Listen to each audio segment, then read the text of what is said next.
Good evening, this is Joe White from JJ White Ministries.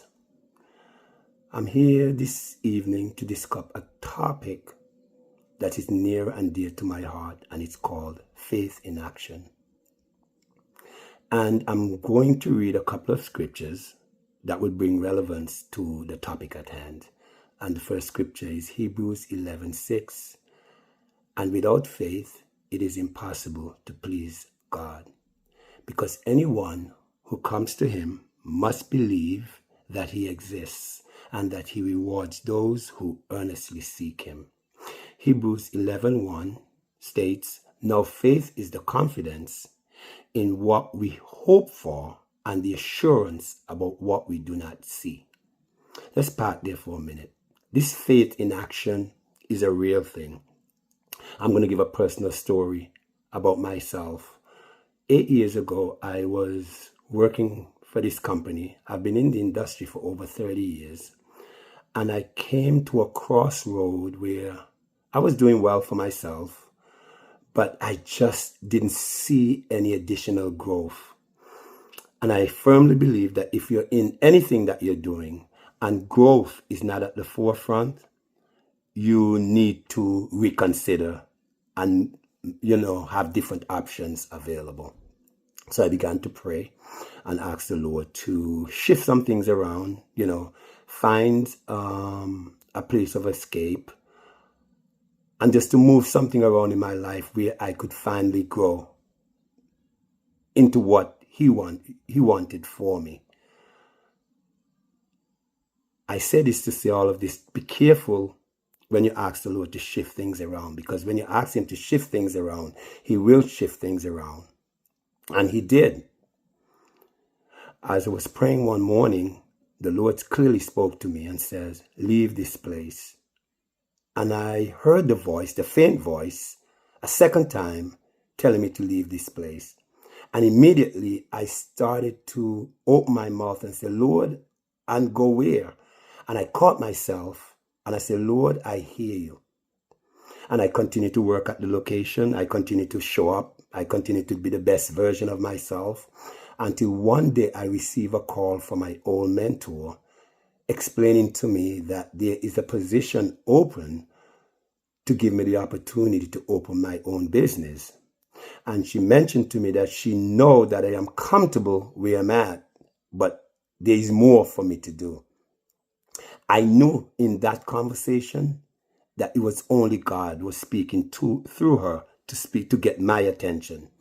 So immediately I told her yes, and she explained that she'll get back to me next week. She's going to forward my resume and my information over to the hiring director, who is looking to fill this open position that's available. 2 weeks passed, and the director got back to me, scheduled an interview process.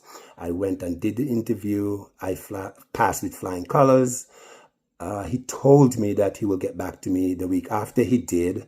And during that time, he offered me the position to become a business owner. I was so excited, super excited.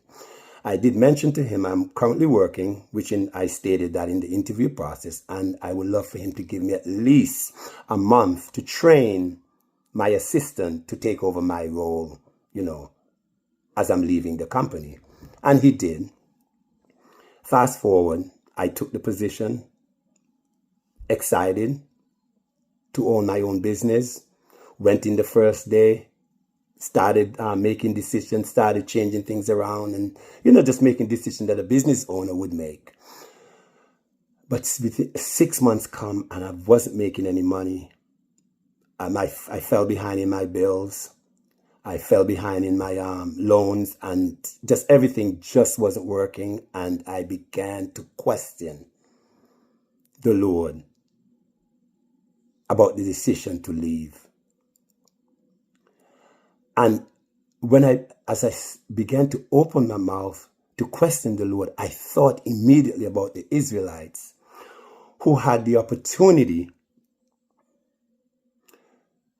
to get to their destiny sooner, but because of their disobedience, it took them longer than scheduled plan.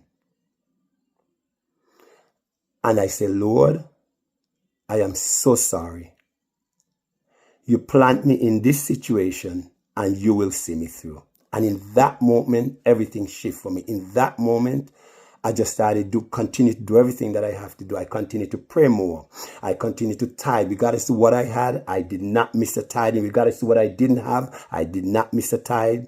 I continue to serve. I continue to show up where it counts. And in those seasons, God started working on me. That I'm able to come to a place of rest and understand that I can't rely on myself. I have to rely on the Lord. And in that moment, as I surrender myself and saying, Lord, I rely on you, I gave it all to you, I surrender it all. 6 months after, which in a year, I quadruple my income. I was able to pay off every single bills. I was able to help family members. I was able to do so much things.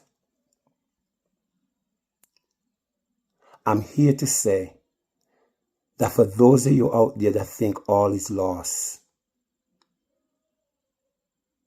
that you want to even give up, that you contemplate